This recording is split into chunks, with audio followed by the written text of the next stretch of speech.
नमस्कार दोस्तों। कहते हैं कि पैसा इंसान की जरूरत है, लेकिन जब यही जरूरत घमंड बन जाए तो सबसे पहले वो उन सीढ़ियों को तोड़ता है जिन पर चढ़कर वो ऊंचाइयों तक पहुंचता है। और वो सीढ़ियां कोई और नहीं बल्कि हमारे माँ बाप होते हैं।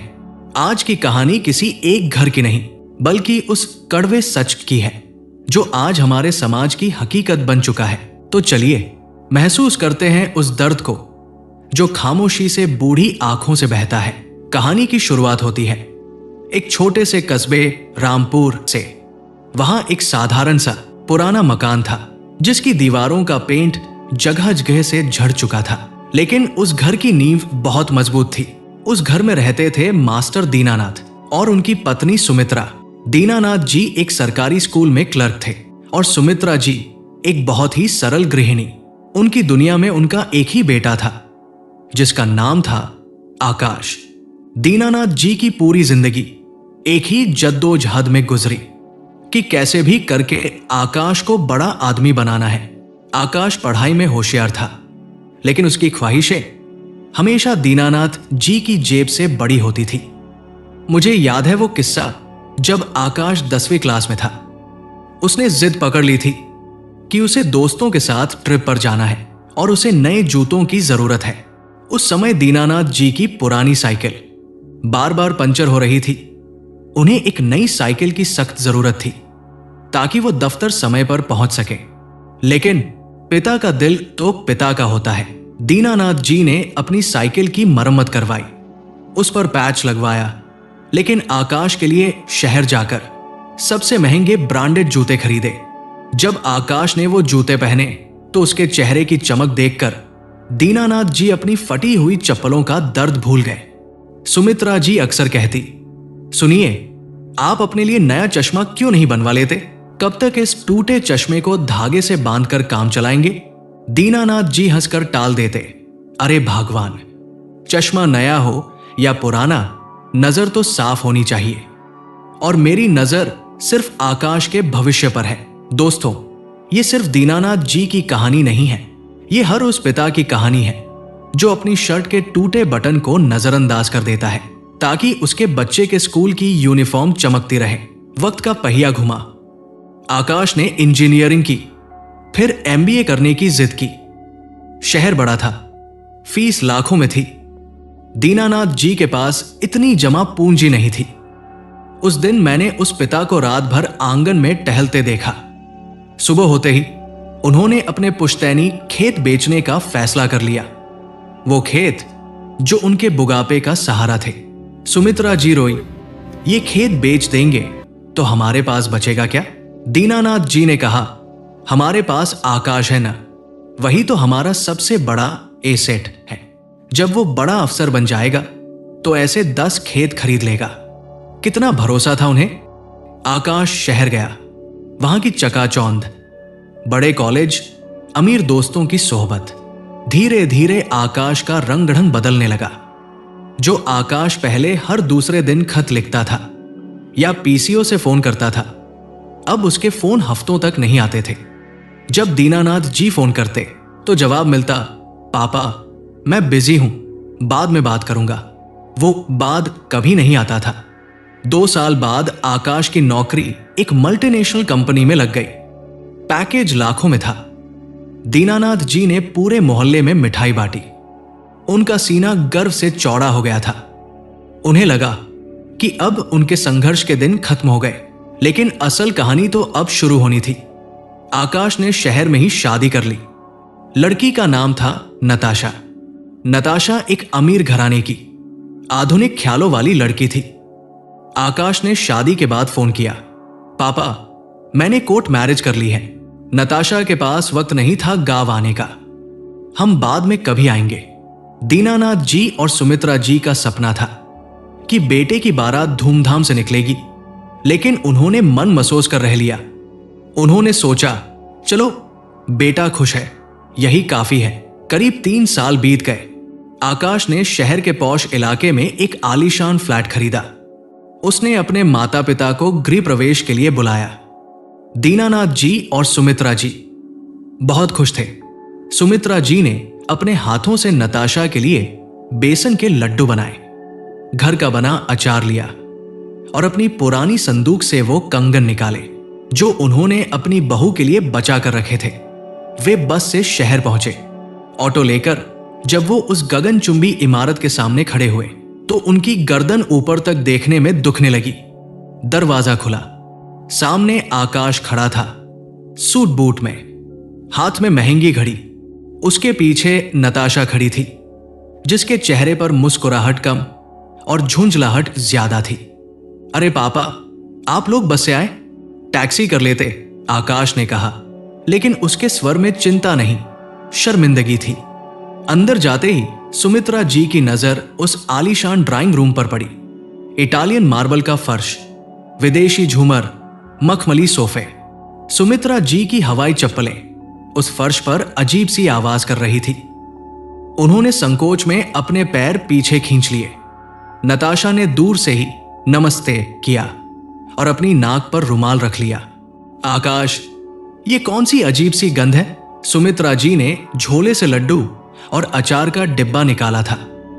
अचार की तेज खुशबू ऐसी वाले कमरे में फैल गई थी।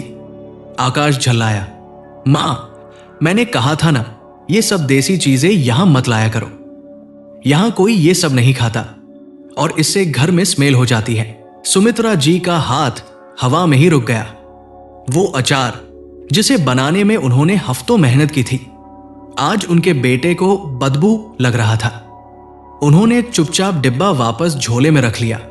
2-4 दिन तो जैसे तैसे गुजरे, लेकिन हर पल दीनानाथ जी और सुमित्रा जी को यह एहसास दिलाया जाता कि वो इस आधुनिक घर में अनफिट है। एक शाम आकाश के बॉस और कुछ कलीग्स डिनर पर आने वाले थे। घर में हलचल थी।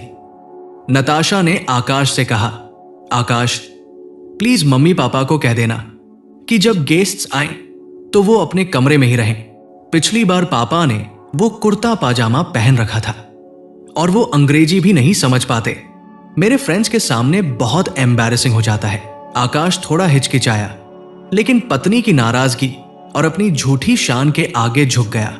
शाम को उसने अपने पिता से कहा, पापा, आज कुछ खास मेहमान आ रहे हैं, मीटिंग है, आप और मां कमरे में ही खाना खा लेना। बाहर शोर शराबा होगा, आपको परेशानी होगी। दीनानाथ जी की बूढ़ी आंखें सब समझ गई। बेटा उन्हें दुनिया से नहीं, अपनी दुनिया से छुपाना चाहता था। उन्होंने फीकी मुस्कान के साथ कहा, हाँ बेटा, ठीक है, हमें वैसे भी जल्दी सोने की आदत है। पार्टी शुरू हुई। बाहर हंसी ठिठोली, वाइन के गिलास टकराने की आवाजें आ रही थी। अंदर बंद कमरे में 2 बूढ़े मां बाप सूखी रोटी निगलने की कोशिश कर रहे थे, लेकिन वो निवाला गले से नीचे नहीं उतर रहा था। तभी सुमित्रा जी को जोर की खांसी उठी। उन्हें दमे की शिकायत थी। खांसी रुक नहीं रही थी। दीनानाथ जी घबरा गए। पानी खत्म हो चुका था। वो कमरे से बाहर निकले पानी लेने के लिए। जैसे ही वो ड्राइंग रूम में पहुंचे, सन्नाटा छा गया। उनका पुराना बनियान और ढीला पाजामा, हाथ कांपते हुए सभी मेहमान उन्हें देखने लगे। नताशा का चेहरा गुस्से से लाल हो गया। आकाश दौड़कर आया और दांत पीसते हुए बोला, पापा, आपको कहा था ना अंदर रहने को, क्या जरूरत थी बाहर आने की? दीनानाथ जी ने कांपती आवाज में कहा, वो तुम्हारी मां को खांसी तो मुझे बुला लेते, ऐसे बाहर आकर तमाशा बनाने की क्या जरूरत थी? आकाश चिल्लाया। शराब के नशे और पैसे के घमंड ने उसे अंधा कर दिया था। उसने ये भी नहीं देखा कि वो किससे बात कर रहा है, उस पिता से जिसने अपनी साइकिल बेचकर उसे पहली बार शहर भेजा था। उस रात दीनानाथ जी ने पानी का गिलास लिया, कमरे में गए और सुमित्रा जी को पानी पिलाया। दोनों में से किसी ने एक शब्द नहीं कहा, बस दोनों की आंखों से आंसू बहते रहे। वो खामोशी चीख चीख कर कह रही थी कि हम इस घर के लिए अब पुराने फर्नीचर की तरफ बेकार हो चुके हैं। अगली सुबह सूरज उगने से पहले ही दीनानाथ जी ने अपना सामान बांध लिया। जब आकाश सोकर उठा तो देखा कि माँ पापा दरवाजे पर खड़े हैं। क्या हुआ, इतनी सुबह कहाँ जा रहे हो? आकाश ने औपचारिकता निभाते हुए पूछा। दीनानाथ जी ने पहली बार आकाश की आंखों में आंखें डालकर देखा। उस नजर में गुस्सा नहीं था, बस एक गहरा खालीपन था। उन्होंने कहा, बेटा आकाश, पक्षी जब उड़ना सीख जाता है तो आसमान उसका होता है, लेकिन घोंसला तो पेड़ों पर ही रहता है। तू अब आसमान में है और हम जड़े हैं। जड़ों को मिट्टी में ही रहने दे। गमले में सजाकर रखोगे तो सूख जाएंगे। आकाश कुछ नहीं बोल पाया। सुमित्रा जी ने जाते जाते आकाश के सिर पर हाथ रखा। खुश रहना बेटा। और हां, वो अचार का डिब्बा किचन में रख दिया है, कभी मन करे तो खा लेना, फेंकना मत। वो चले गए वापस उसी टूटे हुए घर में, उसी रामपुर में। समय बीतता गया। आकाश अपनी दुनिया में मस्त था। उसने कभी कभार पैसे भेज दिए, लेकिन कभी जाने की जहमत नहीं उठाई। फिर एक दिन खबर आई, सुमित्रा जी नहीं रही। आकाश गया, 13वीं की रस्में निभाई और 2 दिन बाद वापस आ गया। काम बहुत है, ये कहकर दीनानाथ जी अब बिल्कुल अकेले हो गए थे। कुछ साल और बीते। आकाश अब कंपनी का वाइस प्रेसिडेंट बन गया था। उसके खुद के बच्चे अब बड़े हो रहे थे। एक दिन उसके ऑफिस में फोन बजा। हेलो, क्या आप आकाश बोल रहे हैं? जी हां, हम रामपुर पुलिस स्टेशन से बोल रहे हैं। आपके पिता दीनानाथ जी अब नहीं रहे। उनका शरीर 2 दिन से घर में पड़ा था। पड़ोसियों ने बदबू आने पर खबर दी। यह सुनकर आकाश के पैरों तले जमीन खिसक गई। 2 दिन उसके पिता मर चुके थे और उसे पता भी नहीं चला। वो भागा भागा गांव पहुंचा। घर का दरवाजा तोड़ा गया। सामने खाट पर दीनानाथ जी का कंकाल जैसा शरीर पड़ा था। पास ही एक डायरी और एक पुराना चश्मा रखा था, वही चश्मा जिसे वो धागे से बांधते थे। आकाश ने कांपते हाथों से वो डायरी उठाई। उसमें आखिरी पन्ने पर लिखा था, बेटा आकाश, आज तबीयत बहुत खराब लग रही है। शायद अब मैं नहीं बचूंगा। मुझे मौत का डर नहीं है, बस एक डर है कि कहीं मेरे मरने की खबर से तेरी मीटिंग न खराब हो जाए। तेरी मां के जाने के बाद मैं बहुत अकेला हो गया था, पर मैंने तुझे कभी नहीं बताया क्योंकि तू बिजी था। बेटा, मैंने अलमारी में एक फिक्स डिपॉजिट के कागज रखे हैं। ये वही पैसे हैं जो तूने मुझे हर महीने भेजे थे। मैंने एक पैसा भी खर्च नहीं किया, क्योंकि बेटा, मां बाप को औलाद का पैसा नहीं, प्रेम चाहिए होता है और वो तू दे नहीं पाया। लेकिन मैं बाप हूं, नाराज नहीं हो सकता। इन पैसों से अपने बेटे के लिए कोई अच्छा सा तोहफा ले लेना। बस एक आखिरी इच्छा है, अगर हो सके तो अपनी व्यस्त दुनिया से थोड़ा वक्त निकालकर कभी अपने बेटे के साथ बैठकर बातें करना। उसे पैसे की कीमत नहीं, रिश्तों की कीमत सिखाना, वरना जो एकांत आज मैं भोग रहा हूं, कल वो तुझे भी भोगना पड़ सकता है।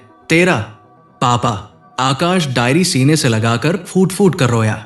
उस आलीशान फ्लैट का वाइस प्रेसिडेंट, करोड़ों की संपत्ति का मालिक, आज उस टूटे हुए घर की फर्श पर बैठकर एक बच्चे की तरह बिलख रहा था।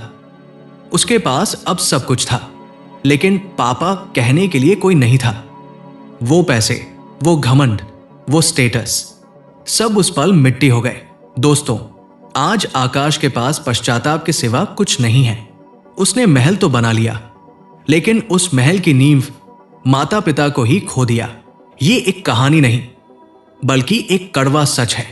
हम अक्सर सोचते हैं कि मां बाप को महंगे तोहफे देकर, पैसे भेजकर हमने अपना फर्ज पूरा कर दिया, लेकिन सच तो यह है कि बुढ़ापे में उन्हें आपकी दौलत नहीं, आपका दालान चाहिए होता है, जहां बैठकर वो आपसे 2 घड़ी बात कर सके।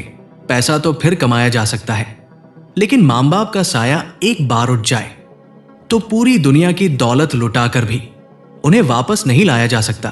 तो आज ही, अभी, अगर आपके माता पिता आपके साथ हैं, तो जाइए, उनके पास बैठिए, उनके पैर दबाइए, उनसे बातें कीजिए, और अगर वो दूर है तो उन्हें फोन कीजिए, इससे पहले कि वक्त का फोन हमेशा के लिए नॉट रीचेबल हो जाए। क्योंकि रिश्तों का घड़ा जब फूटता है तो आवाज नहीं होती, लेकिन उसकी गूंज पूरी जिंदगी सुनाई देती है। दोस्तों, अगर इस कहानी ने आपके दिल को छू लिया है तो इस वीडियो को लाइक और शेयर करें तथा कमेंट बॉक्स में दिल वाला इमोजी जरूर बनाएं। ऐसी ही दिल को झकझोर देने वाली और सच्ची कहानियों के लिए हमारे चैनल कड़वा सच को सब्सक्राइब अवश्य करें। जल्द मिलेंगे एक नई कहानी के साथ। तब तक के लिए अपने माता पिता का ख्याल रखें। धन्यवाद।